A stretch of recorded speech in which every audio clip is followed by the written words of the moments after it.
High বন্ধুরা, আমি হারিফ এই জব স্টাডি চ্যানেলের পক্ষ থেকে তোমাকে আবার নতুন ভিডিওতে স্বাগত জানাই। তো বন্ধুরা, আজকে তোমাদের সামনে আমি একটি লেটেস্ট আপডেট নিয়ে হাজির হয়েছি। বন্ধুরা, এটি একটি জবরদস্ত লেটেস্ট আপডেট। এই নোটিফিকেশন সবেমাত্র কাল 10 তারিখ ছিল, তো 10 তারিখে এটা নোটিফিকেশনটা রিলিজ হয়েছে। তো আজ 11 তারিখ, তো যদিও একটু দেরিতে তোমাদের সামনে দেওয়ার জন্য আমি আগে থেকে ক্ষমা চেয়ে নিচ্ছি, তো সরি বন্ধুরা। তো দেখো, যে এই নোটিফিকেশন যেটা এসেছে সেটা হচ্ছে আর্মি মেস রিক্রুটমেন্ট 2025। আর্মি মেসের এটা রিক্রুটমেন্ট, ঠিক আছে? তো আর্মি মেসে যারা যারা জয়েন করতে চাও, যারা যারা ঢুকতে চাও, তো এই ভিডিওটি তোমাদের জন্য। তো তোমরা এই ভিডিওতে আমি এই এটিতে আবেদন করতে কি তোমাদের যোগ্যতা লাগবে, কি বয়স সীমা লাগবে, কি কোয়ালিফিকেশন লাগবে, এটা স্যালারি কত, A to Z সমস্ত ডিটেলস এই ভিডিওর মাধ্যমে আলোচনা করব। তো স্কিপ না করে মনোযোগ সহকারে ভিডিওটি প্রথম থেকে শেষ পর্যন্ত দেখো, ঠিক আছে?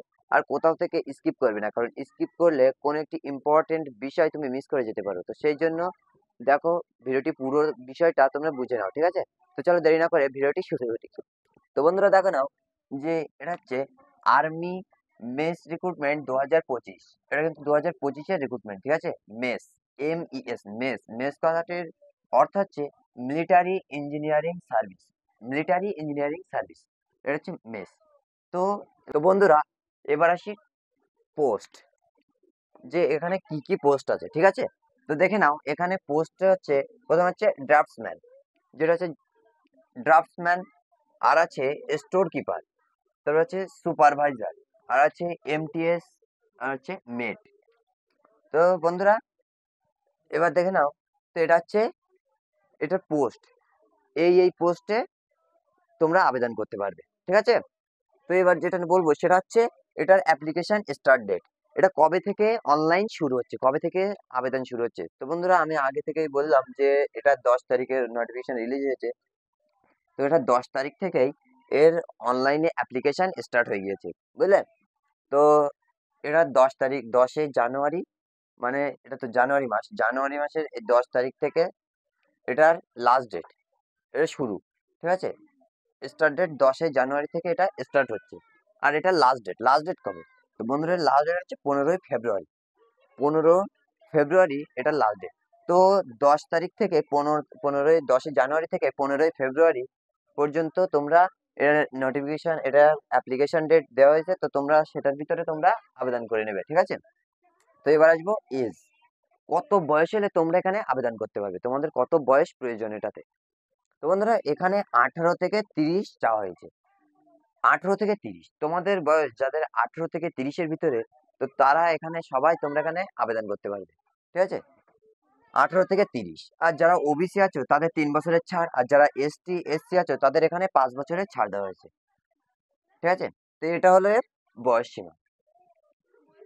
এবার আসি কোয়ালিফিকেশন, যে এটা কোয়ালিফিকেশন কি চাইছে, এখানে কোয়ালিফিকেশন কি প্রয়োজন, ঠিক আছে? তো এখানে বন্ধুরা, এক একটি পোস্টের জন্য এক একটি বয়স চাওয়া হয়েছে, ঠিক আছে? এক এক রকম, এখানে তো অনেক রকম পোস্ট আছে, যেমন draughtsman, store keeper, supervisor, MTS, মেট, অনেক রকম পোস্ট আছে। তো সেই অনেক রকম পোস্টের ভিতরে অনেক রকম এখানে কোয়ালিফিকেশন চাওয়া হয়েছে। তো যে কোয়ালিফিকেশন গুলো আছে সেটা হচ্ছে 10 পাস, 12 পাস, গ্রাজুয়েশন, পোস্ট। এগুলো হচ্ছে এক একটি পোস্টের ক্ষেত্রে চাওয়া হয়েছে। তো তোমরা এখানে যারা 10 ক্লাস পাস করে আছো, ক্লাস 10 যারা কমপ্লিট করে আছো, মানে ক্লাস, তোমরা যারা, তো তোমরা সেখানে এখানে কি করে এখানে অ্যাপ্লাই করতে হবে, যারা যারা 10 পাস করে আছো, 10 থেকে এখানে শুরু। যারা এখানে 10 পাস করে আছো তারা সেখান থেকে তোমরা এখানে আবেদন করতে পারবে। তো এখানে 10th 12 গ্রাজুয়েশন সব কিছুরই এখানে এক একটি পোস্ট দেওয়া হয়েছে। তো এবার দেখে নেবো আমরা যে কোন পোস্টে কি যোগ্যতা চাওয়া হয়েছে, ঠিক আছে? তো বন্ধুরা দেখো, প্রথম যেটা বলবো সেটা হচ্ছে ড্রাফটসম্যান। এটা হচ্ছে এখানে চাওয়া হয়েছে যোগ্যতা, ডিপ্লোমা লাগবে, প্লাস সিভিলের, সিভিল লাগবে, আর তার সাথে লাগবে যে হচ্ছে মেকানিক্যাল ইঞ্জিনিয়ারিং এখানে লাগবে। তো এবার আসি স্টোর কিপার। স্টোর কিপারের ক্ষেত্রে তোমাদের কি যোগ্যতা লাগবে? তো দেখে নাও, এখানে যারা স্টোর কিপারে আবেদন করবে তোমাদের এখানে যোগ্যতা লাগবে 12 পাস, আর তার সাথে প্লাস স্টোর ম্যানেজমেন্ট।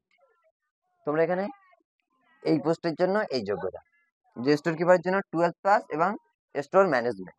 ঠিক আছে, তো এবার যারা যারা সুপারভাইজারের জন্য অ্যাপ্লাই করবে, তো তাদের ক্ষেত্রে এটা সুপারভাইজারদের জন্য, যে যারা গ্রাজুয়েশন কমপ্লিট করে আছো তারা এখানে আবেদন করতে পারবে।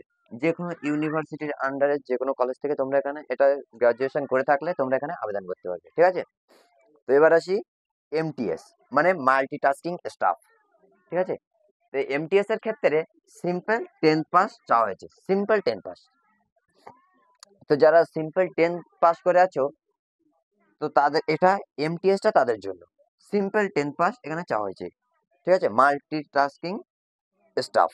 তো এবার আসি মেটে অ্যাপ্লাই করতে গেলে তোমাদের যেটা চাওয়া হয়েছে সেটা হচ্ছে 10 পাস প্লাস তার সাথে আইটিআই লাগবে, সেটা 1 বছর হোক কিংবা 3 বছর। ঠিক আছে, আইটিআই করা থাকলে তোমরা এখানে মেটে আবেদন করতে পারবে। ঠিক আছে, তো বন্ধুরা এটা এটা একটা হচ্ছে পার্মানেন্ট জব। ঠিক আছে, এটা একটি পার্মানেন্ট। আর এটা ফি, তোমরা এখানে আবেদন করতে তোমাদের কত করে লাগবে, কি কত ফিজ লাগবে এখানে দেখো। জেনারেল, ওবিসি, ইডব্লিউএস দের ক্ষেত্রে 500 টাকা, 500 টাকা তোমাদের এখানে লাগবে। আর যারা এসসি আছে, এসটি, পিডব্লিউবিডি, ওম্যান, তাদের ক্ষেত্রে এটা 250। তো বন্ধুরা এটা কিন্তু ছেলে ও মেয়ে উভয়ের ক্ষেত্রে। ঠিক আছে, ছেলে ও মেয়ে উভয়ই আবেদন করতে পারবে বন্ধুরা। তো এখানে ওম্যানও নেওয়া হবে, মানে মেয়েদেরকেও নেওয়া হবে। তো এটা হচ্ছে এটার ফি। ঠিক আছে, তো এবার দেখো যেটা সিলেকশন প্রসেস, এটা সিলেকশন হবে কিভাবে। তোমাদের সিলেকশন হবে প্রথমে যেটা হবে সেটা হচ্ছে রিটেন এক্সাম। তোমাদেরকে প্রথমে রিটেন এক্সাম দিতে হবে, তারপরে তোমাদেরকে হবে ডকুমেন্ট ভেরিফিকেশন। তো এই রিটেন এক্সামের পরে তোমাদেরকে ডকুমেন্ট ভেরিফিকেশন করা হবে, আর তারপরে যেটা হবে সেটা হচ্ছে ফাইনাল মেরিট লিস্ট। ডকুমেন্ট ভেরিফিকেশনের পরে তোমাদের ফাইনাল মেরিট লিস্ট দিয়ে দেবে। তো এটা হচ্ছে সিলেকশন প্রসেস। বন্ধুরা এবার আসি স্যালারি। বন্ধুরা এটাতে ভীষণ জবরদস্ত স্যালারি এটাতে। ঠিক আছে, এটাতে প্রচুর স্যালারি দেওয়া হবে। এখানে স্যালারির উল্লেখ করে দিয়েছে 35,400 থেকে 1,12,400 পর্যন্ত। এটা স্যালারি ফিক্সড, যে 35,400 থেকে 1,12,400 পর্যন্ত এটা স্যালারি দেওয়া হবে। তো এবার দেখে নেবো আমরা যে কোন পোস্টের জন্য কত স্যালারি দেওয়া হবে। ঠিক আছে, তো বন্ধুরা দেখে নাও, এখানে যেটা ড্রাফটসম্যান, সেটার ক্ষেত্রে এখানে স্যালারি দেওয়া হবে 35,400 থেকে 1,12,400। এটা ড্রাফটসম্যানের ক্ষেত্রে এই স্যালারিটা দেওয়া হবে 35,400 থেকে 1,12,400। তো এবার আসবো স্টোর কিপার। স্টোর কিপারের জন্য কত স্যালারি দেওয়া হবে। তো বন্ধুরা স্টোর কিপারের জন্য 35,400 থেকে 1,12,400 পর্যন্ত এটা স্যালারি দেওয়া হবে। ঠিক আছে, তো এবার যেটা দেখবো সেটা হচ্ছে সুপারভাইজার। সুপারভাইজারের ক্ষেত্রে কত স্যালারি দেওয়া হবে, 35,400 থেকে 1,12,400 এটা স্যালারি।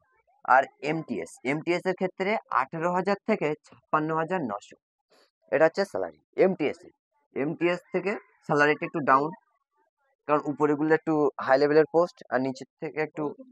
ঠিক আছে, তো এমটিএস এর জন্য 18,000 থেকে 56,900 পর্যন্ত এটা স্যালারি। আর যেটা এটা হচ্ছে বেসিক স্যালারি। ঠিক আছে, আর এরপর হচ্ছে মেটে হচ্ছে 18,000 থেকে 56,900 এর স্যালারি দেওয়া হবে, 18,000 থেকে 56,900। তো বন্ধুরা এই হলো নোটিফিকেশন। ঠিক আছে, তো বন্ধুরা এই হলো ফুল নোটিফিকেশন। তো আমি আশা করছি পুরো ডিটেলসটা আমি তোমাকে বোঝাতে পেরেছি। তো তোমার মনে যদি কোনো প্রশ্ন থেকে থাকে তো তুমি আমাকে অবশ্যই জানাতে পারো বন্ধুরা। আর এই অ্যাপ্লিকেশনের ফুল নোটিফিকেশন আমি আমার টেলিগ্রাম গ্রুপে দিয়ে দিয়েছি। ঠিক আছে, তো তোমরা সেখান থেকে গিয়ে দেখে নাও। তো এই হলো আমার বিস্তারিত ভিডিও বন্ধুরা। তো আশা করছি পুরো ভিডিওটা তোমাকে ভালো লেগেছে। তো ভিডিওটি যদি ভালো লেগে থাকে একটি লাইক ও একটি কমেন্ট করে দাও বন্ধুরা। আর আমার এই চ্যানেলের সাথে থাকো, কারণ এরকম ধরনের আপডেট তুমি আমার এই চ্যানেলের মাধ্যমে পেয়ে যাবে বন্ধুরা। ঠিক আছে, তো আজকের ভিডিও এই পর্যন্ত, দেখা হচ্ছে আবার নেক্সট ভিডিওতে। ততক্ষণে ভালো থাকবে, সুস্থ থাকবে। জয় হিন্দ, বন্দে মাতরম।